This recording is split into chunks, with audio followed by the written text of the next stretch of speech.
And we'll open it up for questions. Okay, we're excited to start conference play. Big test for us going on the road, our first road game, first conference game against TCU, a team that played in the national championship game 2 years ago.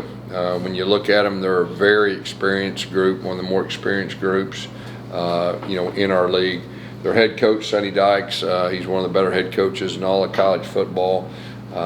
Does a super job. Their offensive coordinator, Kendall Briles, is a guy that actually coached KJ Jefferson his best years, at Arkansas, and it's his second year there, and he does a really good job. He's one of the best coordinators in college football with the creativity and the things he does. Real impressed with their quarterback. He can really throw it, but he can also make plays with his feet, and they got 3 experienced receivers.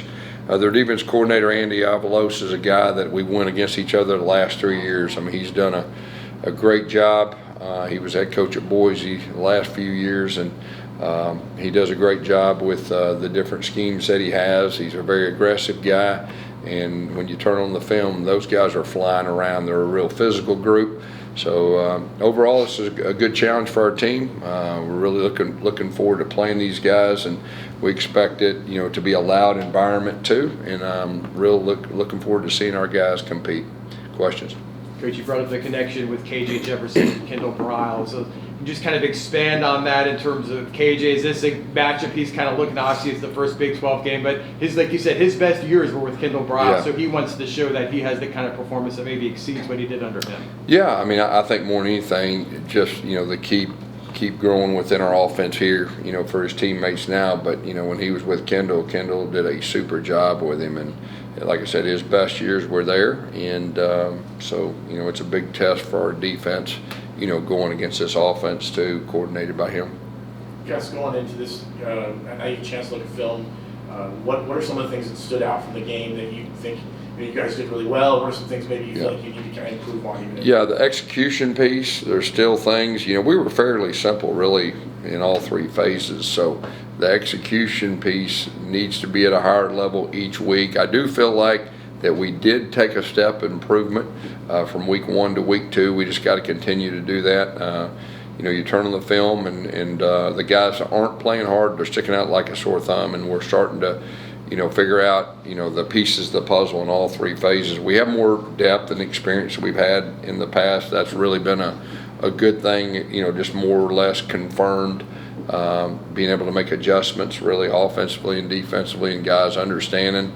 We had a lot of growing pains, last year, and the experience factors really helped. Coach, obviously you're going to prepare. Next man up has always been the mentality of this group, but heading into this first road game, you're actually having a quarterback that's relatively healthy for the first time in a while. How much of a relief is that for you in preparation? Yeah, I mean, it's good. KJ's been a durable guy really throughout his career, and knock on wood, hopefully that'll continue. He's definitely a run threat. I think everybody can see that. But keeping him healthy is going to be a real important factor within our season. Last season, you talked a lot about games coming down to the end, one-possession games, and you practiced for that. How have you approached that maybe differently or this season? Yeah, I mean, even talking to our staff yesterday, I mean, we got to make sure that we spend more time in the game situations than we have the first 2 weeks combined. Not that we didn't then, but it's more important now than ever with those end of the game scenarios, whether it's 2-minute, 4-minute, field goal, everything that goes with it. So, we've got to continue to, practice those things, and so it won't be a shock to our system once we get to those points in the game. And as we're looking, these first 2 games, basically glorified exhibition games. You guys are supposed to beat these teams.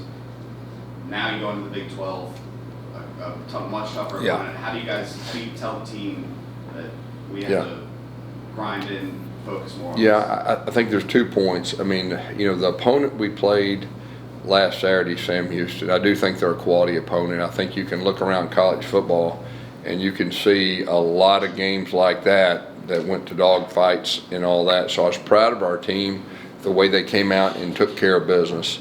And they did improve from game 1 game too. I mean, you can turn the film on. I mean, this is an impressive group, and our guys see that. I mean, it's an obvious deal, so they understand that, and they're looking forward to it. And I'm looking forward to seeing how we compete against these guys. I mean, this is a very, very talented team, I think. Like I said, their coordinators are two of the best in the country. Their head coach is one of the best in the country. I mean, this is a big test for us, and we're looking forward to seeing where we're at, on the road for the first conference game.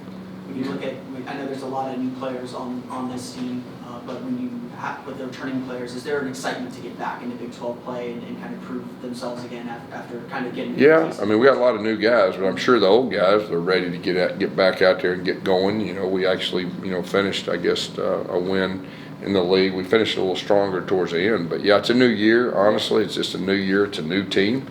So I mean, you may want to ask some of the older guys if they feel that way, but this is a big important game, for us in a lot of different ways. Getting off on the right foot in conference play, that can set the tone moving forward. Oh yeah, there's no doubt. I mean, that would be huge. Like I said, it's a big test, but anytime you start conference, that's a bit. The first one's always the biggest.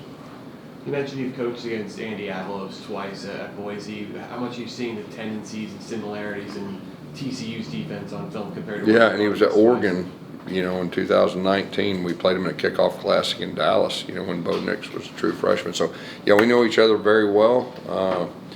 He's really good, and his teams play extremely hard, and there's similarities. Each time we played him, he's had his own little wrinkles that go with it. You have to adjust, but they do a good job with their even and their odd and their pressures and mix up their coverages, and he's really good. Gus, looking at this TCU team, y'all didn't play them last year, and granted it's not the same team as it was when they went to the national championship a few years ago.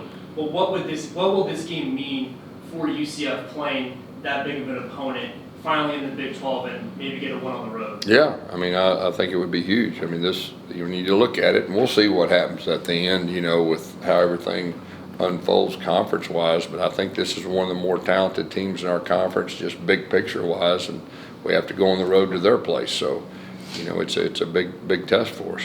You mentioned it, improvement in competition and going on the road for the first game in the Big 12. Do you think you'll learn more about your team and how they respond in this side of adversity? 100%. I mean, we learned each game about our team the first two games. We didn't face a lot of adversity. We faced some, but there's nothing like going on the road. And my experience is, you got 70 players and that dress out, you got the coaches, and it's kind of you against the world, and has a way to bring people closer. And so I'm really looking forward to watching how our guys respond, being in that situation.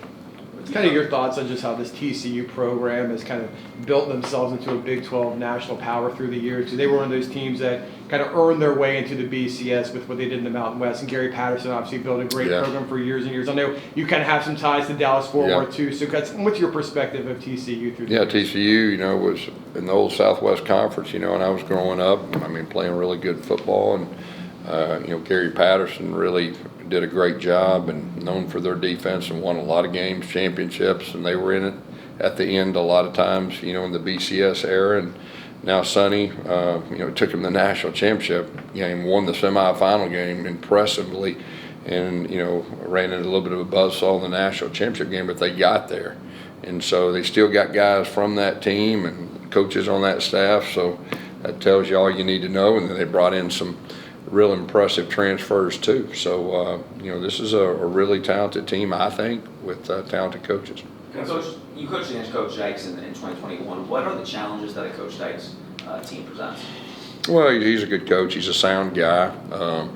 He knows how to do it. He's a very experienced guy, probably one of the more experienced head coaches in the country right now. So he's good at what he does. Gus, overall health of the team coming out of the pretty healthy. Pretty healthy overall. We had a few nicks and bruises, and we were smart with a couple guys. Last night everybody practiced, but we were smart with a couple guys, just making sure that get them healthy for Tuesday. I mean, tomorrow's a really big day, for us practice-wise. So, but overall, feeling good. Your team has run the ball well. What are you seeing from them on the defensive line? Yeah, I think our offensive line has done a good job. And I think our running backs and really our fullbacks. I mean, Randy Pittman, what you're going to hear in just a minute, he's off to a great start with his physicality and everything that goes with that. So anytime you have a successful running game, there's a lot of things that go into that. It's not just talented running backs, which I think everybody knows we're talented in that room, but if you can run the football, it opens up other things. What are you seeing from them along the defensive line? They're aggressive, they're physical, they've got depth. I mean, that's what really stands out to me too. They're very aggressive, they're physical, and they have depth, so the makings of a really good defense. Ladarius Kennison hasn't played as many snaps as maybe we would have thought going into the season. Is that just other guys kind of surpassing him on a depth chart, or is he 100%? Yeah, no, he's 100%, and I think he'll have a chance each week to do more and more. I mean, we got a veteran group back there, that played a lot of football. Quad's playing really, really a high level right now. The good thing is we got quite a few guys that can play, but he'll have a chance to get more and more reps, each game. Gus, you have a lot of new faces, as you've talked about, on this team. A lot of these guys have big game experience. Are these the moments that you brought these guys in for? Yeah, there's no doubt. I mean, this is trying to put this roster together and the piece of the puzzle, and you get to finally play a conference opponent. And so, we'll learn a whole lot about our team and where we're at and potential and everything that goes with it after this game. Coach, you mentioned TCU has a few players with that national championship game experience. You've been obviously coaching at a high level yourself at times too. What value does a guy with that experience bring, and then how does it alter your preparation when the other side has that? I think there's nothing like experience in college football. The more experienced teams you have, the better chance I believe that you have of being successful. And like I said in my opening statement, they're a veteran group. They've got a lot of experience. Now, here's the thing with us. We have a lot of experience too. We have a lot of older guys, played a lot of football, and that's been really good, the first two games. You've gotten 2 live games with the helmet communication. Now you have to prepare to go on the road with it. What are you doing to help with the crowd noise? Yeah, we'll practice with the crowd noise and everything that goes with it, with the helmet things. It's been, here at home, it's been pretty easy, but we'll see how it goes. I do think each game we're feeling more and more comfortable with that helmet communication. I'm sure other coaches feel the same way.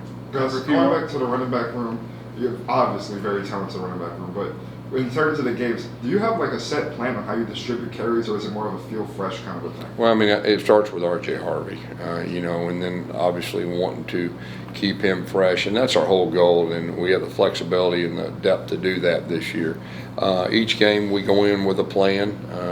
Coach Cam and Tim put their heads together, and we'll go in with a plan each game, and you never know how games unfold too, so you got to keep that in mind. But the good thing is we've got quality running back depth. You can't have enough quality running back depth throughout a season, and so each game may unfold a little bit differently. Gus, Kobe Hudson had a strong game this past week, and Tim Harris said yesterday that he hopes maybe that's something that he's growing more into that leadership role and taking more bonus. Do you see him maybe getting to a larger role in the offense as you guys move forward? Yeah, I mean, he's our leading receiver right now. We'll see. We got other good receivers too. I mean, the thing about Colby, he's played a lot of football, and so the expectations for him is really, really high. And some other guys too have been doing a good job. And we've been really stressing those guys playing without the ball.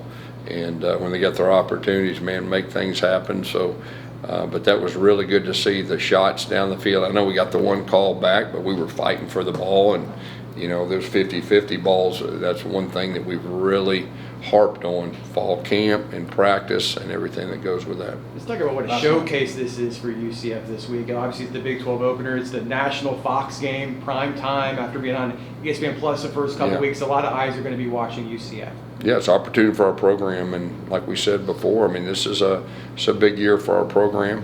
Second year in the Big 12. We're growing, we're trending, but you got to get it done on the field, and there's no doubt it's a big game in a lot of different ways. All right, thanks everybody. All right, thank you all. Bring the players up.